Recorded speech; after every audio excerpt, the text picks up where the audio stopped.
So maybe 20% of your day has to be responsibility and obligation, or maybe it's more than that depending on how far behind you are. But even that, you can ask yourself, okay, well, I've got these responsibilities, I have to schedule the damn things in. What's the right ratio of responsibility to reward? And you can ask yourself that just like you'd negotiate with someone who is working for you. It's like, okay, you got to work tomorrow. Okay, so I want you to work tomorrow. And you might say, okay, well, what are you going to do for me that makes it likely that I'll work for you? Well, you could ask yourself that, you know. So maybe you do an hour of responsibility and then you play a video game for 15 minutes. I don't know, whatever turns your crank, man. But, you know, you have to negotiate with yourself and not tyrannize yourself. Like you're negotiating with someone that you care for, that you would like to be productive and have a good life. And that's how you make the schedule. It's like, and then you look at the day and you think, well, if I had that day, that'd be good. Great.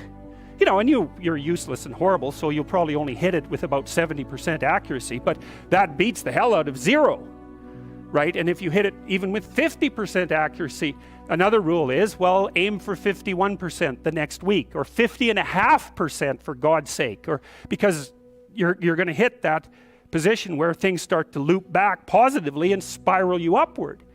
And so that's one way that you can work on your conscientiousness, is plan a life you'd like to have.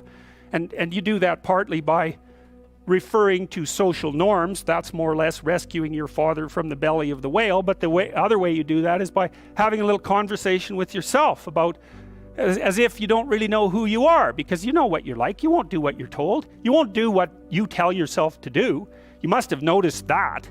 It's like you're a bad employee and a worse boss, and both of those work, you know, for you. You don't know what you want to do, and then when you tell yourself what to do, you don't do it anyways. You should fire yourself and find someone else to be. But you know, my point is that you have to understand that you're not your own servant, so to speak. You're someone that you have to negotiate with, and you're someone that you want to present the opportunity of having a good life to. And that's hard for people because they don't like themselves very much. So, you know, they're always like cracking the whip and then procrastinating, and cracking the whip and then procrastinating. And it's like, God, it's so boring and such a pathetic way of spending your time. And you know what that's like, because you probably waste like 6 hours a day. And I think we did an economic calculation about that a while back, right? Your time's probably worth $50 an hour, something like that. I mean, you're not getting paid that now, but you're young, and so this is investment time, and what you do now is going to multiply its effects in the future. So let's say it's $50 an hour, which is perfectly reasonable. So if you waste 6 hours a day, and you are, then you're wasting about $2,000 a week, or about $100,000 a year. So like, go ahead, but that's what it's costing you every hour. And you need to know what your damn time is worth. So let's say it's not $50, it's 30, whatever. Maybe it's 100, it's somewhere in that range. One of the things you should be asking yourself is, when you spend an hour, was that, well, would have I paid someone $50 to have had that hour? And if the answer is no, it's like, well, maybe you should do something else with your time. And it depends on whether or not you think that your time's worthwhile. But the funny thing about not assuming that is, if you assume your time isn't worthwhile, what happens is you don't just sit around sort of randomly in a state of responsibilityless bliss. What you do is you suffer existentially. And so that seems like a stupid solution. You know, if you take people, and I've told you this, and you expose them voluntarily to things that they are avoiding and are afraid of, you know, that they know they need to overcome in order to meet their goals, their self-defined goals. If you can teach people to stand up in the face of the things they're afraid of, they get stronger.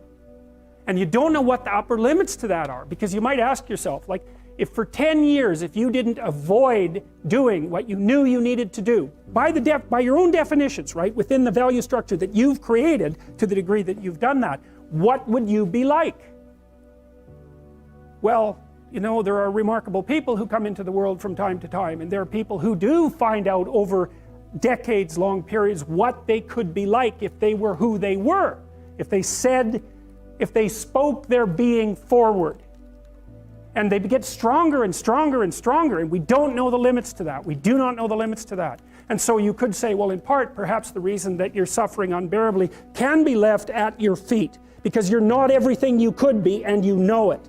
And of course, that's a terrible thing to admit, and it's a terrible thing to consider, but there's real promise in it, right? Because it means that perhaps there's another way that you could look at the world, and another way that you could act in the world, so what it would reflect back to you would be much better than what it reflects back to you now.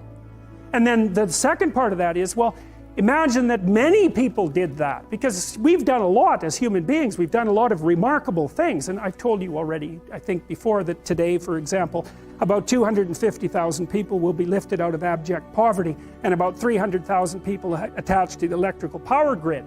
We're lifting people out of poverty collectively at a faster rate that's ever occurred in the history of humankind by a huge margin. And that's been going on unbelievably quickly since the year 2000. The UN had planned to have poverty between 2000 and 2015, and it was accomplished by 2013. So there's inequality developing in many places, and you hear lots of political agitation about that. But overall, the tide is lifting everyone up, and that's a great thing. And we have no idea how fast we could multiply that if people got their act together and really aimed at it. Because, you know, my experience is with people that we're probably running at about 51% of our capacity. I mean, you can think about this yourselves. I often ask undergraduates how many hours a day you waste, or how many hours a week you waste. And the classic answer is something like 4 to 6 hours a day. You know, inefficient studying, watching things on YouTube that not only do you not want to watch, that you don't even care about, that make you feel horrible about watching after you're done. That's probably 4 hours right there. You know, you think, well, that's 25 hours a week, it's 100 hours a month, that's 2.5 full work weeks, it's half a year of work weeks per year. And if your time is worth $20 an hour, which is a radical underestimate, it's probably more like 50 if you think about it in terms of deferred wages. If you're wasting 20 hours a week, you're wasting $50,000 a year. And you are doing that right now. And it's because you're young, wasting $50,000 a year is a way bigger catastrophe than it would be for me to waste it, because I'm not going to last nearly as long. And so if your life isn't everything it could be, you could ask yourself, well, what would happen if you just stopped wasting the opportunities that are in front of you? You'd be, who knows how much more efficient? 10 times more efficient, 20 times more efficient. That's the Pareto distribution. You have no idea how efficient people get. It's off the charts. Well, and if we all got our act together collectively and stopped making things worse, because that's another thing people do all the time. Not only do they not do what they should to make things better, they actively attempt to make things worse because they're spiteful or resentful or arrogant or deceitful or homicidal or genocidal, or all of those things all bundled together in an absolutely pathological package.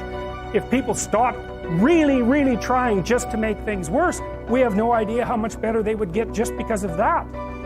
So there's this weird dynamic that's part of the existential system of ideas between human vulnerability, social judgment, both of which are major causes of suffering, and the failure of individuals to adopt the responsibility that they know they should adopt.